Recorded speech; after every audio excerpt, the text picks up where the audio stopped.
오늘은요, 그동안에 우리가 상고해왔던 히브리서 강론을 잠시 멈추고요. 이제 본격적으로 성탄의 시전 이 한 달, 그리고 또 다음 달은 이제 신년을 맞이해서 이 시전에 맞는 말씀을 나누는 게 좋겠다는 생각을 했습니다.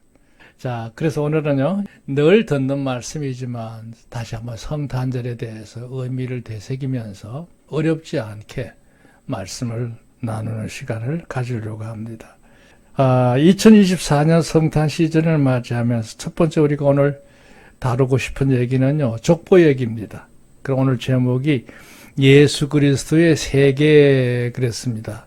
이렇게 세계란 말이 오늘 여기 1절에 나오죠. 아브라함과 다윗의 자손 예수 그리스도의 세계라 그랬어요.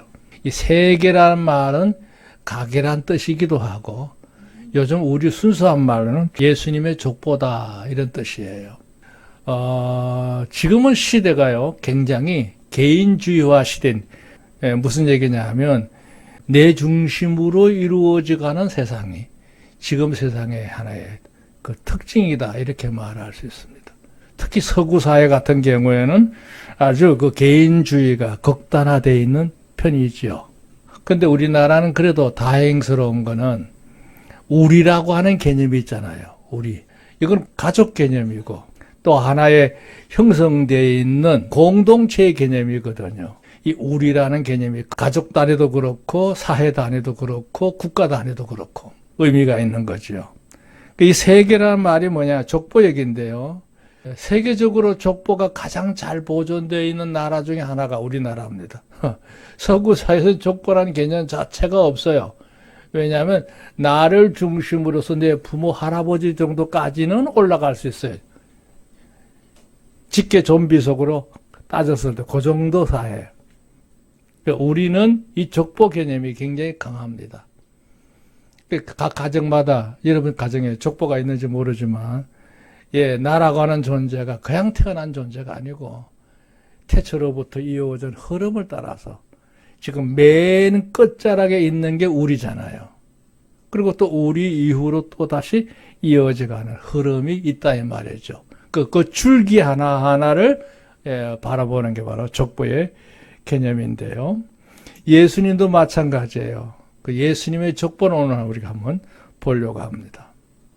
자, 여기 무슨 이념을 한번 들어가죠.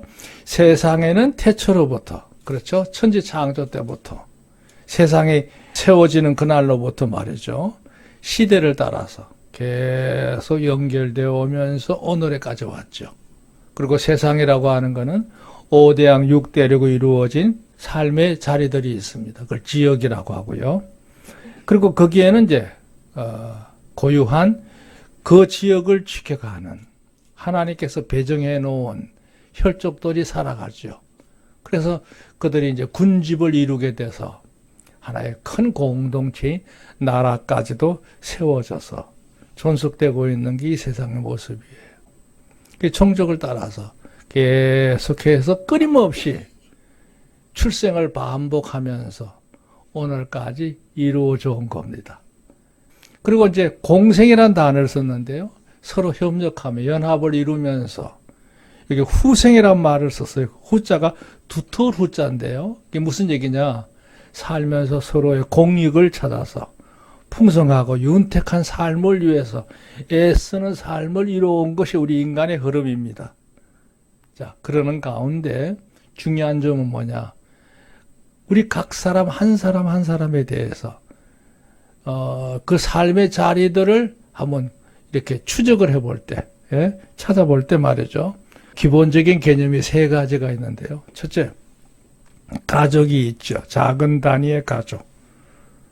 부부로부터 시작해서 그 부부 사이에 태어난 자식이 있고, 그게 이제 대를 이어져 가면서 한 가정을 이루잖아요. 요즘은 워낙 이제 고령화 사회가 되다 보니까, 뭐 같이 살지는 않지만, 보통 3대, 4대가 한 시대에 같이 공존하고 있잖아요. 그런 흐름이 이제 있는 겁니다. 가족. 그 다음에 그 가족 단위가 다시 여러 개로 뭉쳐져서 가문을 만들죠. 한 가문. 그 다음에 이제 여기 가계라고 해서요. 그 가문이 연결된 마리가 쭉 연결돼서 이게 이제 올라가면서 따져보면 저 천지창조 때까지 올라가는 거예요. 나라고 하는 이 흐름이 그냥 아무렇게나 생성된 게 아니고 마치 건강하게 살아있는 큰 나무가 있다고 하면 그 나무의 지면 아래는 지상에 나타나 있는 나무만큼의 뿌리 세 개가 있잖아요. 여러분의 삶에도 그 뿌리의 근원이 있는 거예요. 그렇기 때문에 존재하게 된 거잖아요. 문제는 여기 그랬어요. 이건 이제 그 다른 얘기인데요. 이 경우에 나라고 하는 인생이 이 세상에 태어나서 영구적으로 뭐 영원히 사는 것도 아니고 길어야 뭐 한 8, 90년 세상 살다가 떠나가잖아요. 떠나갑니다. 인생의 특징이 그거예요. 태어나긴 했지만 얼마 동안 삶을 유지하다가 떠나가는 게 우리 인생이에요. 내 떠나가기 전에 다음 마디가 또 당시 형성이 돼서 이 세대를 이어가는 거 아니겠어요. 그런 의미에서 내가 어떤 인생으로 살고 있는지에 대해서 저마다 고찰하는 건 다른 몫이라는 거예요. 오늘 그 점은 안 건드릴 거예요. 그건 인생이 복잡해져요, 이제. 자, 문제는 이겁니다. 오늘 주인공은 예수님이니까요. 자, 예수님의 경우에 대해서 한번 우리가 상고해 보자고요. 객관적으로도 그렇고 주관적으로도 그렇고요. 아, 예수님이라는 분이 아주 특별한 분이로구나. 남다른 분이로구나. 그거를 우리가 알 수 있다는 얘기죠. 이에 대해서 제일 잘 받쳐주고 있는 게 바로 뭐냐? 성경이잖아요. 신구약 성경에서 예수님의 그 위상, 그분이 어떤 분이었는지 실존에 대해서 설명하고 있는 위상이 있고요. 또 그분은 성품적으로 어떤 분이신가 하는 그 인격, 그 인격성의 하나의 차원의 이치를 얘기하고 있고요. 그 다음에 여기 이세라는 말을 썼는데요. 그분이 가지고 있는 능력이나 권세가 어떠한 분인가 하는 것을 성경은 너무나도 상세하게, 분명하게 이미 우리에게 다 보여주고 있습니다. 그걸 계시한다고 그래요. 나타내 보인다는 뜻이에요. 다시 말해서 예수님의 경우에는 세상에 태어나는 여러 사람 중에 한 분이 아니고 한마디로 얘기하면 여기에요. 유일무이한 지존자였다는 거예요. 유일하다는 뜻이에요. 독보적이다는 뜻이에요. 지존자란 말이 무슨 뜻이냐면 하나님을 표현하는 히브리의 대표적인 용어가 우리가 흔히 알고 있는 여호와, 히브리 언어는 야훼입니다. 야훼. 예, 이 야훼란 뜻은 뭐냐? 스스로 계시는 분, 전능자를 의미해요. 절대적인 권세자다는 뜻이에요. 그 다음에 또 하나가 뭐냐면 엘이라는 단어가 있어요. 엘로힘이라고 하는데요. 엘, 제일 높다는 뜻이에요. 유일하다는 뜻이에요. 그러니까 이 세상에 사람의 기도를 받을 수 있는 신은 하나님 외에는 없어요. 믿으시면 아멘. 그냥 다른 것들은 그냥 인간이 방편적으로 만드는 것에 불과한 거예요. 우리 인생의 기도를 받을 수 있는 분은 유일한 신 한 분밖에 없어요. 그게 진정한 종교인 거예요. 진정한 종교는 내 기도를 받을 수 있는 분이 계셔야 되는 거예요. 공자도 이대한 인물이긴 합니다만 그는 윤리적인 개념이나 가치관 개념을 정립했던 선각자 중에 한 사람일 뿐이에요. 우리가 존경은 할 수는 있지만 숭배의 대상은 아닌 거예요. 숭배는 하나님만이 받으셔야 돼요. 유일한 신만이 받아야 될 줄로 믿습니다. 그러니까 오늘 예수님이 어떤 분이냐? 내 기도를 받으실 수 있는 분이다. 이것만 오늘 우리 마음속에 담아두시기를 바랍니다. 자, 주부를 한번 보세요. 예, 이런 얘기를 했어요. 신약 성경에는 구약 성경을 바탕으로 해서 2개의 세계 기록되어 있어요. 방금 읽었던 마태복음에 기록하고요. 또 하나 기록은 누가복음에 있어요. 그 성경 구절 나와 있죠. 근데 이 2계보는 예수님에 대해서 기록한 족보인데요. 이 족보는 특징이 있어요. 마태복음의 기록은 이렇게 시작했죠. 아브라함과 다윗의 자손 예수 그리스도의 세계라 그랬어요. 그러니까 아브라함으로부터 시작되는 예수님의 족보를 다루고 있는 게 마태복음의 기록이고요. 누가복음의 기록은 반대로 예수님부터 출발을 해서 거꾸로 올라가요. 계속 거꾸로 올라가요. 그럼 어디까지 올라가느냐? 아담 위에 하나님까지 올라가요. 하나님까지. 예. 그게 재밌죠? 무슨 얘기냐?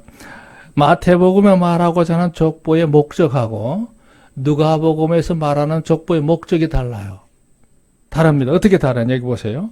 마태복음 서두에는 선민 이스라엘 백성의 시작이었던 아브라함으로부터 시작되는 선민의 계보를 중심으로 해서 유다 지파가 형성이 되고 유다 지파에서 다윗 가문을 통해서 유다 왕들이 세워지잖아요. 그러다가 그 유다 지파의 가문에 다윗 왕의 계보의 한 계열에서 예수님이 태어나셨다. 그렇게 설명하고 있어요. 여기는 여러 가지 복합적인 의미를 담고 있어요. 그러니까 하나님이 택하신 원래 아브라함을 부르셨을 때의 그 목적을 하나님께서 세우실 때 너는 모든 백성들에게 복의 근원이 될 거다 그랬잖아요. 열국이 너를 인하여 복을 받으리라 그랬는데요. 아브라함하고 우리하고 무슨 직접적인 연관이 있어요. 근데 그 중요한 매개가 누구냐? 예수님이라는 거죠. 아브라함의 후손을 통해서 메시아가 오신다는 사실을 하나님께서 계시하신 거예요. 그 계통으로 오신 거예요. 그러니까 만약에 생각해 보세요. 한국에 메시아가 한 명, 중국에도 한 명, 미국에도 한 명, 아프리카에도 한 명, 유럽에도 한 명 이렇게 되면 도대체 이게 뭐가 되겠어요? 그러니까 세상을 지으신 분이 한 분인데 구원의 길을 여실 수 있는 하나님의 약속된 인물도 한 분이면 되잖아요. 그럼 누구냐고 했을 때 분별력이 없잖아요. 아브라함 때 약속하셨던 그 계보를 따라서 오신 분이 진짜 메시아다 하는 사실을 설명하기 위해서 마태복음이 기록된 겁니다. 할렐루야. 자, 그런데 누가복음은 뭐냐? 여기 보세요. 둘째, 누가복음은 예수님의 출생을 거슬러 올라가요. 그러니까 예수님 부모는 누구, 그 후에 누구, 그 후에 누구 이렇게 올라가요. 그렇게 아주 올라가잖아요. 하나님까지 올라가요. 그러니까 세상도 하나님에 의해서 창조되었지만 인간의 근원 되시는 분이 하나님이시다. 그러니까 인생은요, 하나님과는 불가분의 관계예요. 절대 끊어질 수가 없는 관계예요. 그럼 나라는 존재 자체도 없는 거죠. 그걸 설명하기 위해서 얘기한 거죠. 그 창조자와 우리 인생은 연결되어 있는 존재다. 그게 누가복음의 기록의 목적이에요. 그러니까 세계가 훨씬 더 넓어졌죠. 넓어졌어. 뭐 하나님을 섬기든 안 섬기든 상관없어요. 모든 인생은 하나님께로부터 시작된 거예요. 그런 의미가 있다는 거죠. 자, 요약해서 이 마태복음에 있는 이 족보 얘기를 놓고 분석을 하면 구체적으로 한 10가지 이상이 넘어요. 그건 오늘 저녁에 다 다룰게요. 네, 다루는데 우선 그 중에 아주 중요한 거 3가지 우리 마음속에 담아두시기를 바랍니다. 여기 첫째 하나가 이거예요. 하나님께서 예정하신 메시아임을 증명하는 것이 이 족보의 얘기의 중요한 골자예요. 여기 설명했죠? 예수 그리스도께서 세상에 오셔야 했던 이유는 에덴 동산에서부터 시작되었다는 사실이다. 아까 얘기했고요. 곧 인류의 시조였던 아담과 하와가 하나님으로부터 이탈했죠. 범죄했어요. 하나님의 뜻을 어겼어요. 여기도 깊은 얘기가 많아요. 아담과 하와가 범죄할 걸 뻔히 알면서 왜 에덴 동산에 두셨느냐? 하나님 관리소홀 아니냐? 아니, 죄를 짓지 않도록 철저히 감독하시면 우리가 이러지 않았을 거 아니냐? 여기에 또 이렇게 얘기하기에는 또 뒤에 있는 배경 얘기가 너무 많아요. 아담과 하와가 범죄할 수밖에 없었던 그 이유 중에 하나가 악령의 존재예요. 악령의 존재의 역사에 대해서 또 다시 설명을 해야 돼요. 그건 더 깊은 얘기예요. 거기까지는 안 건드릴게요. 네. 그러니까 아담과 하와가 악령에 의해서 넘어졌잖아요. 하나님 앞에 거역한 존재가 되었고 하나님과는 끊어진 관계가 됐단 말이에요. 그거를 근본적으로 온전하게 매듭을 짓기 위해서 하나님의 또 다른 계획이 필요했어요. 그게 뭐냐? 그 문제를 해결할 수 있는 해결자를 세상에 보내야 했거든요. 보내야 했어요. 그러니까 하나님께서 아담과 하와가 선악과를 먹고 죄를 저질렀을 때 책망하고 저주하는 걸로 끝내지 않고요. 약속하셨어요. 장차 여인의 후손을 통해서 너희를 구원하리라. 하나님의 그림을 보여주셔요. 그게 설명하고 있는 게 창세기 내용 아니에요? 그러니까 그 모든 구원의 역사에 대해서 하나님의 그림으로 예시하셔요. 여인의 후손을 통해서. 아주 단도직입적으로 감명하게 설명한 표현이죠. 그러니까 남자와 여자의 관계를 통해서 태어난 자식이 아니고 하나님의 특별한 섭리에 의해서 하나님이 보내시는 메시아가 있을 거라는 거예요. 자, 어쨌든 간에 하나님께서 여인의 후손을 통해서 구원할 것에 대해서 예시하셔요. 그림을 보여주셨어요. 이미 그림을 만들어 놨어요. 기본적인 그림을. 그리고 그것을 이해해서 하나님께서 계획을 세우시고 그걸 예정하셨다고 하죠. 예. 이미 플랜을 짜신 거예요. 그리고 이제 그것을 사람이 인식할 수 있도록 시대를 따라가면 계속해서 하나님의 사람들을 통해서 예수님 오실 때까지 예언을 반복해 오실 거예요.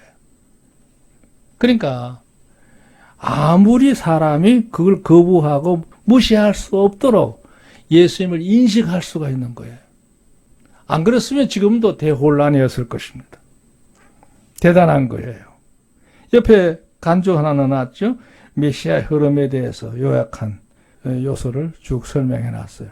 그거 참고하시면 6가지 나왔죠? 예, 나왔어요. 여인의 후손이라고 하는 개념으로부터 시작해서 어떻게 예수님까지 이어져 왔는가 하는 걸 설명하는 거예요. 여기 보세요. 두 번째 문단에 곧 에덴에서부터 시작됐던 하나님의 구원의 약속은 믿음의 사람이었던 아브라함을 선민의 조상으로 이제 구별해서 세우시고요.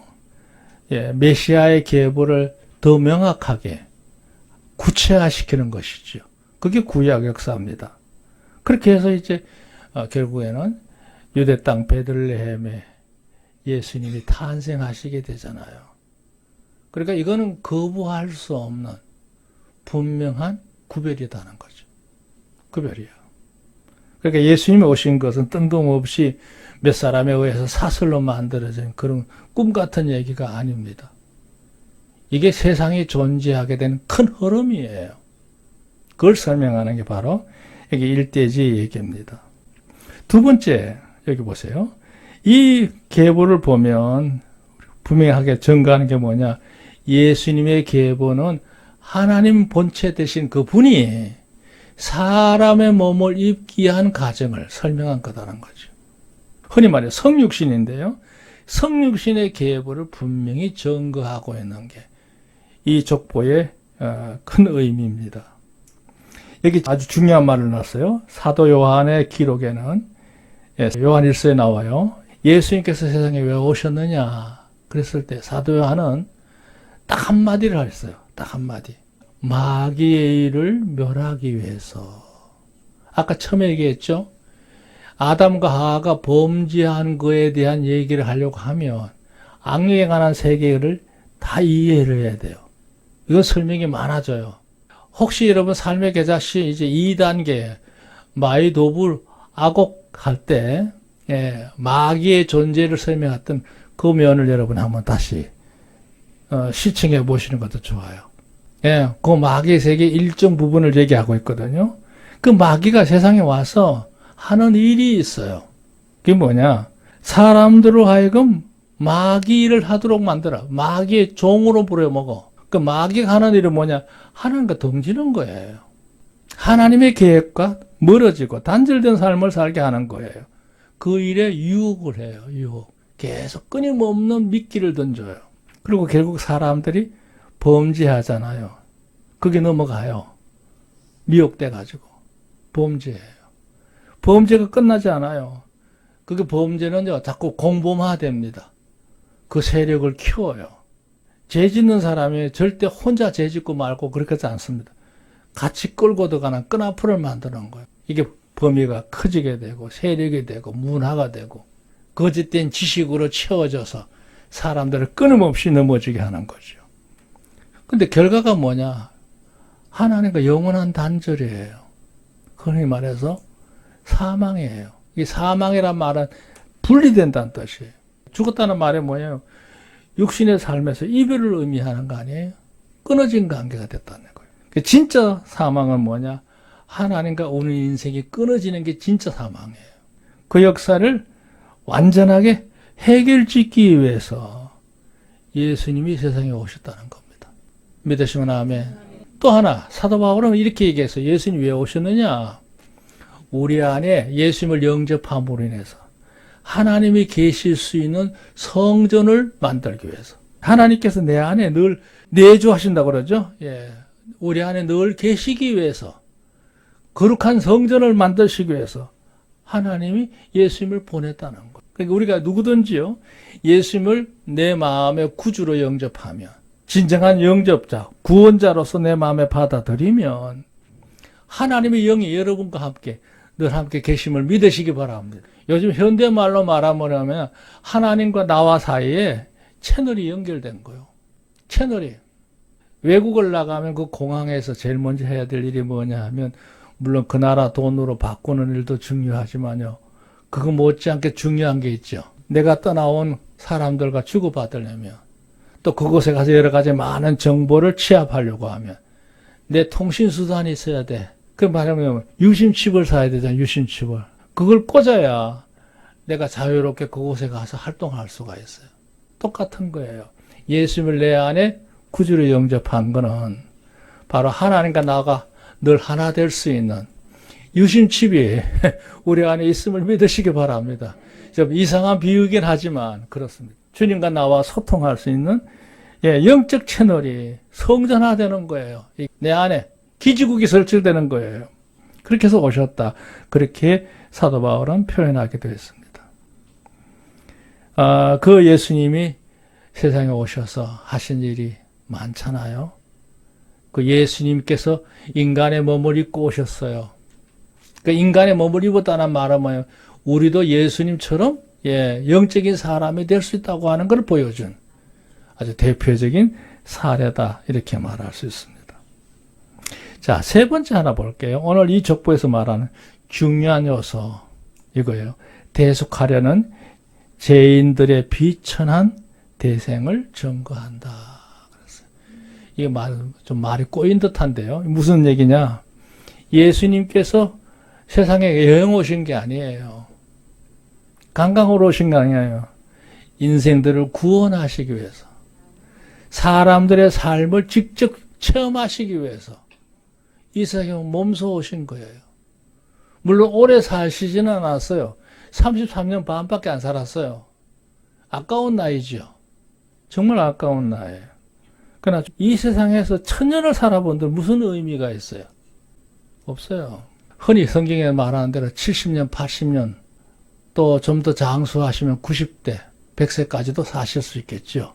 여러분 만약에 제가 특별히 권한을 가지고 한 120년이나 150년 살게 하면 복일 것 같습니까?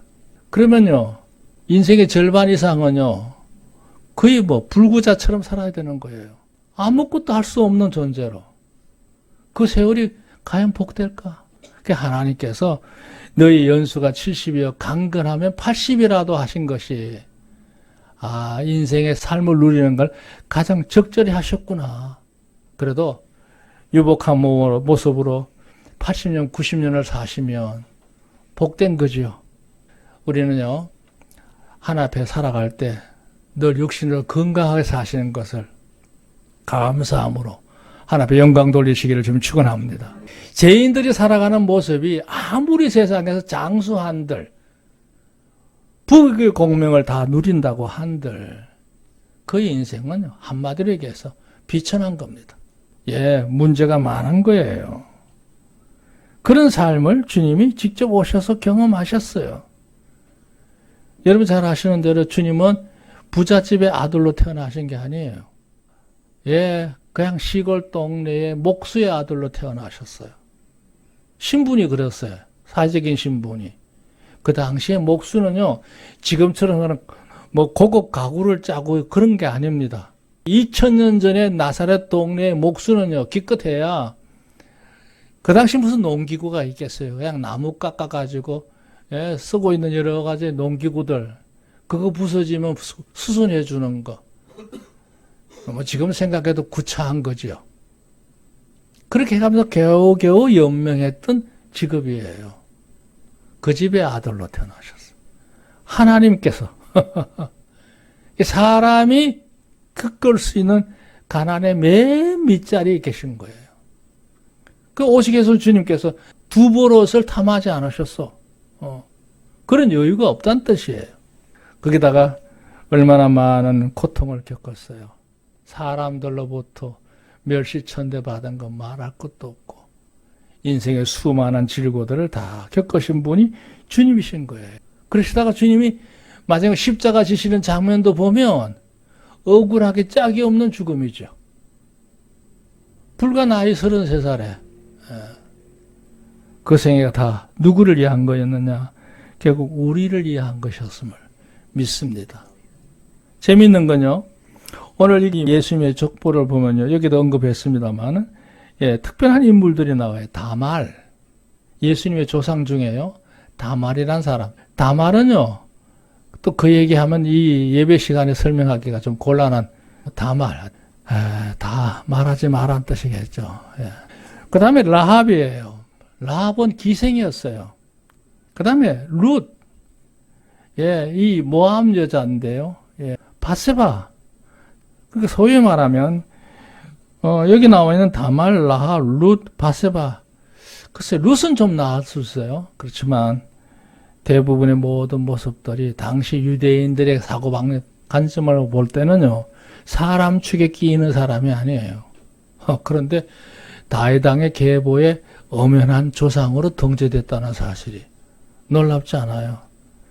아니 감춰도 맡을 텐데 이걸 드러냈다는 얘기예요. 왜 그러냐? 예수님께서 오신 족보는 사람의 평가 기준으로 이러쿵저러쿵 하는 대상이 아니고 하나님께서 모든 사람을 아우르는 포용한 그들을 받아주시는 귀한 모습의 족보였다. 구원의 의미를 얘기하는 거예요.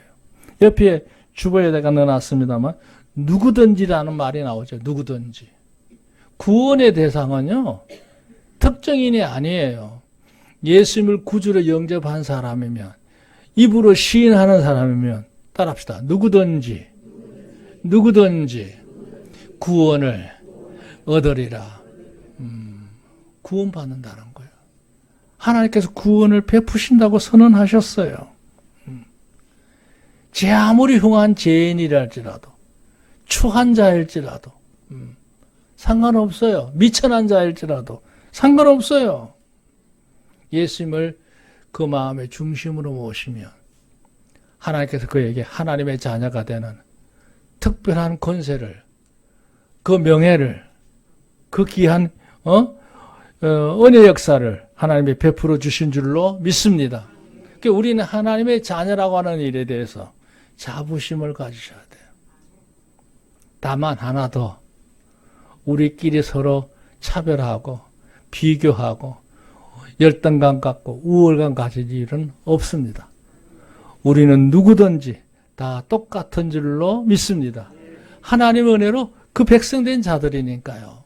그런 의미가 이 속에 함께 있다 하는 것이죠. 그러니까 예수 안에는 공평함이 있죠. 공의가 있습니다. 그래서 오늘 이 예수님의 족보를 쭉 보면요. 우리가 상고할 게 참 여러 가지 면에서 많이 있어요. 그래서 우리가 하나님을 섬길 때 늘 감사하고 서로 사랑하고 아끼면서 주오시는 그날까지 아름다운 공동체를 이루는 성산의 지체가 되시기를 우리 주의 이름으로 축원합니다. 하나님께서 함께 하실 줄로 믿습니다.